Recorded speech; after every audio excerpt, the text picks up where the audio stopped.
first Malaysian COVID-19 patient fully recovered and discharged. Customs seizes more than 65 million ringgit of contraband cigarettes.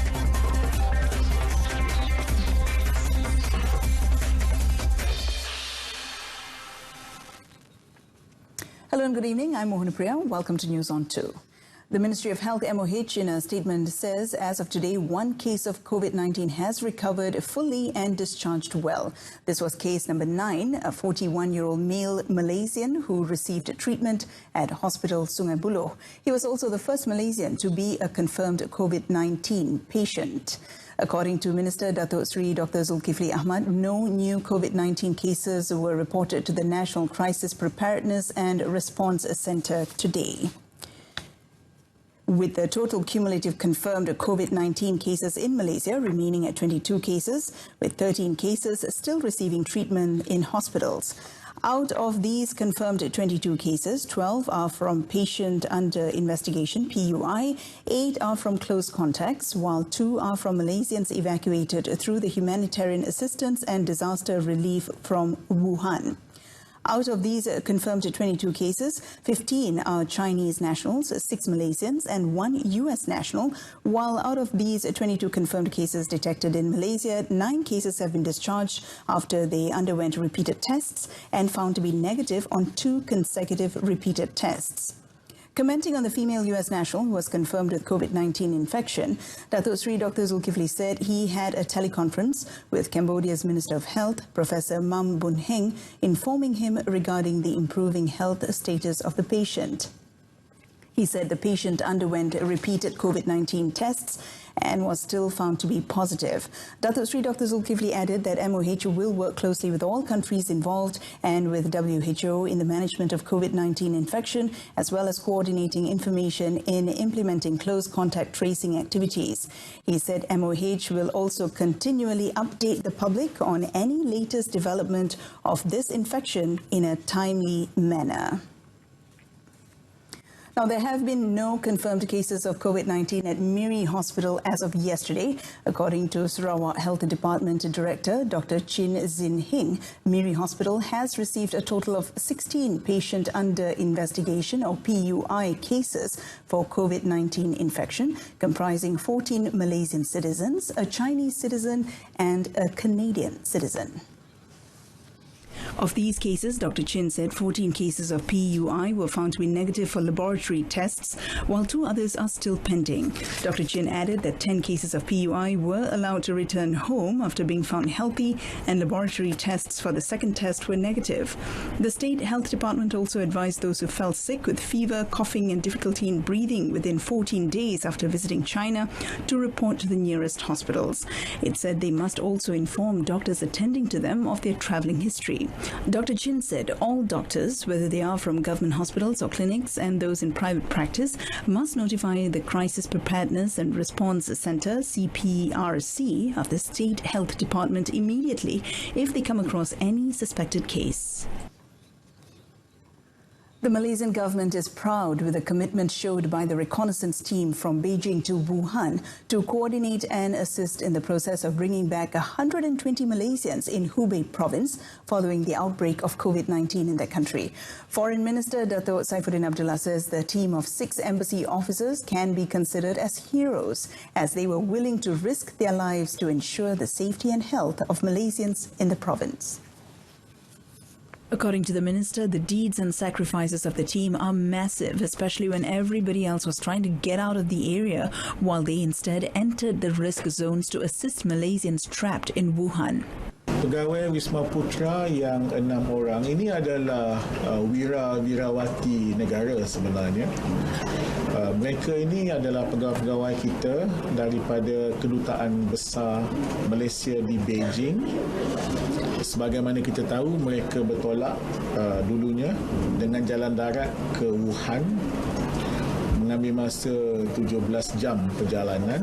Akhirnya selamat sampai dan mereka menguruskan evakuasi rakyat Malaysia di Wuhan. Mereka sekarang ini berada dalam kuarantin. Saya difahamkan ke-6-6-nya berada dalam keadaan sihat walafiat. Datuk Saifuddin added that once they arrived in Wuhan, they handled everything from start to finish to make sure all Malaysians arrived safely home. When asked on the team members' health condition, Datuk Saifuddin said all 6 are in good condition and not infected. However, an official announcement on the well-being of the team members will only be made by the Ministry of Health soon. He said he was informed that the members are still under a 14-day quarantine period. The Kuala Lumpur High Court will hear submissions next week in the SRC International Sdn Bhd trial to compel a Malaysian Anti-Corruption Commission officer to be interviewed before he takes the witness stand to testify in court. MACC Investigation Assistant Commissioner Muhammad Nasharuddin Amir, who was the investigating officer in former Prime Minister Datuk Sri Najib Tun Razak's 1MDB case, was slated to be the 7th witness for the defence in this trial. However, this morning, lead defence lawyer Tan Sri Shafi'i Abdullah had informed Justice Muhammad Nazlan Muhammad Ghazali that the witness was uncooperative and had declined to be interviewed by the defence prior to taking the stand. He then explained the importance of interviewing the witness as it is vital for a fair trial for Datuk Sri Najib's defence. Previously, the defence indicated that it would be calling an investigating officer from MACC for the purpose of producing certain documents, including statements from certain individuals that were interviewed by MACC. Prosecutor Datuk V. Sidambaram then informed the court that Muhammad Nasharuddin was present today and prepared to give his testimony from the witness stand, regardless of whether he wished to be interviewed or not. Attorney General Tan Sri Tommy Thomas also argued that a witness could decline to be interviewed before taking the stand and that the court has no power to compel the witness to be interviewed beforehand. Judge Muhammad Nazlan then asked to hear further arguments from Tan Sri Shafi'i and Datuk Sidambaram when the trial resumes at the next scheduled date on 24th February, before deciding whether the court could compel the witness to meet with the defence lawyers. Seputeh MP Teresa Cox stressed that she had never supported the construction of condominium at Taman Desa in Jalan Klang Lama, which partially collapsed last Friday. Teresa said the Taman Desa Residents Committee and she had raised many concerns regarding the project and had protested the construction of the condominium since 2017 itself. According to Teresa, the construction project was approved under the previous government's administration.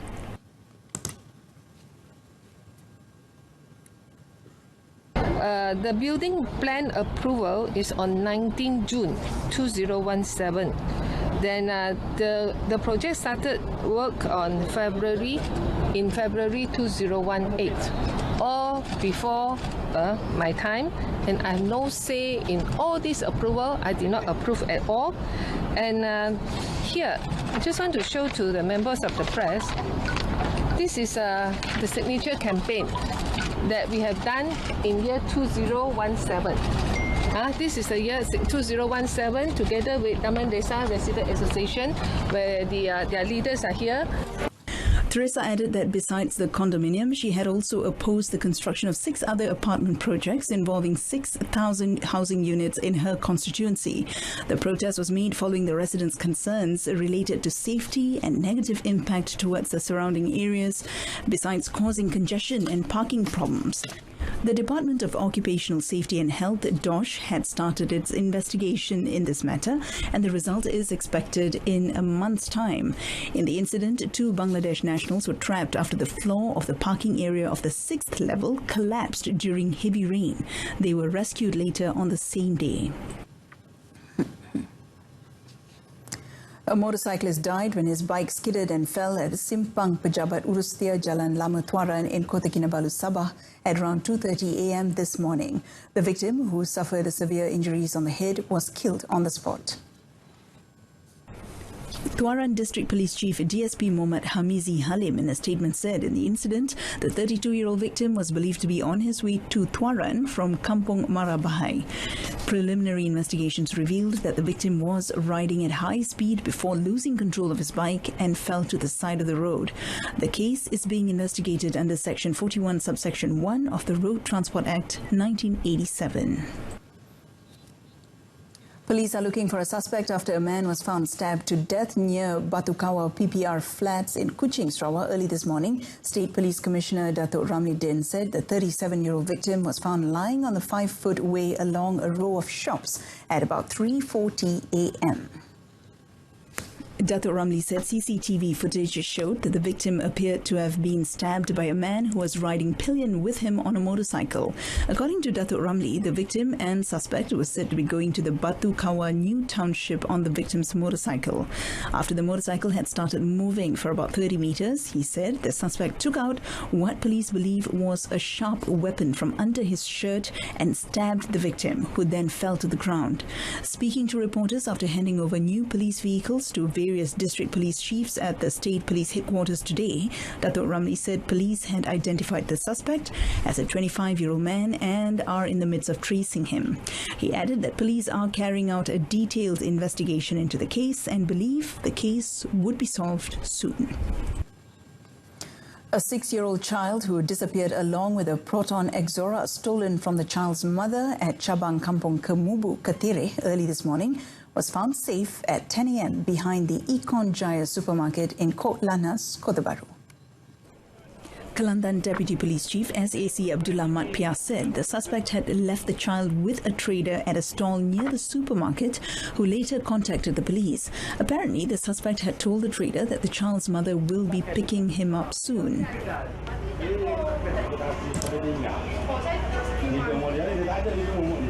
Sekarang ini bahawa polis tengah mengesan kereta di sinilah. Kita sudah maklumkan kepada semua anggota-anggota polis yang ada di lapangan untuk mengambil tindakan. Dan saya juga menyerulah kepada masyarakat supaya apabila meninggalkan kenderaan tu matikan enjin,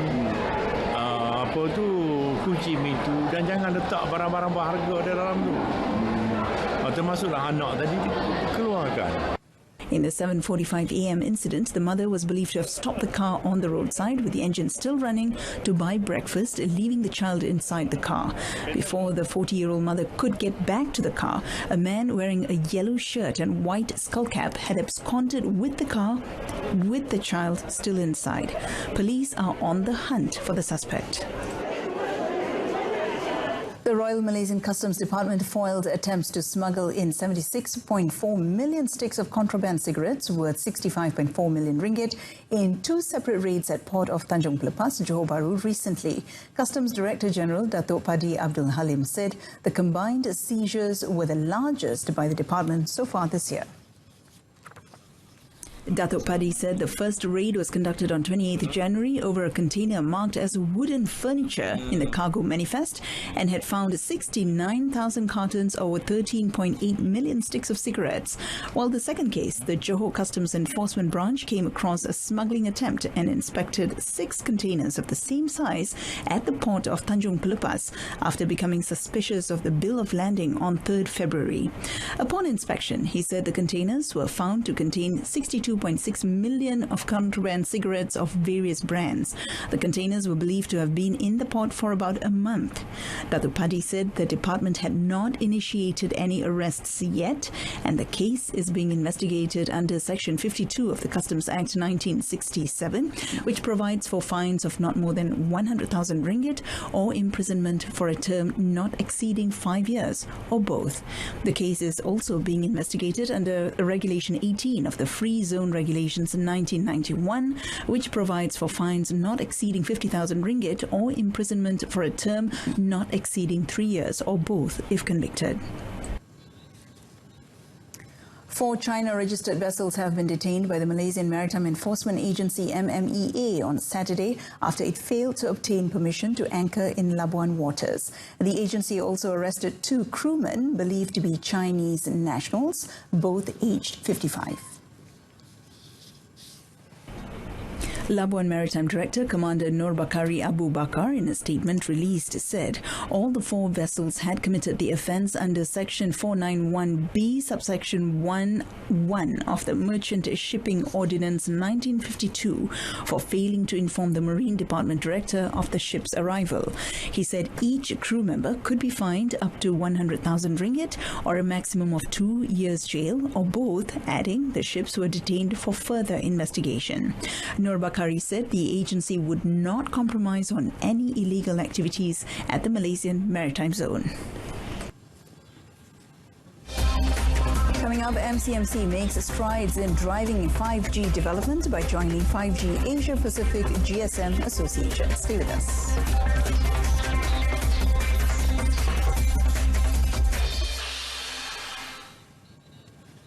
But first, the Ministry of Education today reminded the public to be very careful when uploading videos of bullying among students in the country, as some of those that have cropped up recently were old incidents. Deputy Minister Teo Nee Cheng says most of the cases involved in the viral videos have been successfully solved. Teo said her ministry had received several old videos which were undated, where the sender requested for them to be investigated. However, after investigations, it was found that some of the videos were old cases. Most had already been solved, while there were also videos of incidents occurring in neighbouring countries. Kita perlu pasti bahawa dia memang adalah kes baharu. Kerana apabila kita viralkan video tersebut itu, kita sebenarnya mangsa dalam video itu dan juga pembuli dalam kes itu. Tetapi sebenarnya kes itu mungkin sudah selesai dengan baiknya. Now, the crime index involving students in Terengganu has showed a tremendous decrease last year, with 42 recorded cases as compared to 88 cases in 2018. The 52% reduction is the result of various effective awareness campaigns as well as close cooperation between the police and schools management, including the appointment of police officers as school liaison officers, PPS.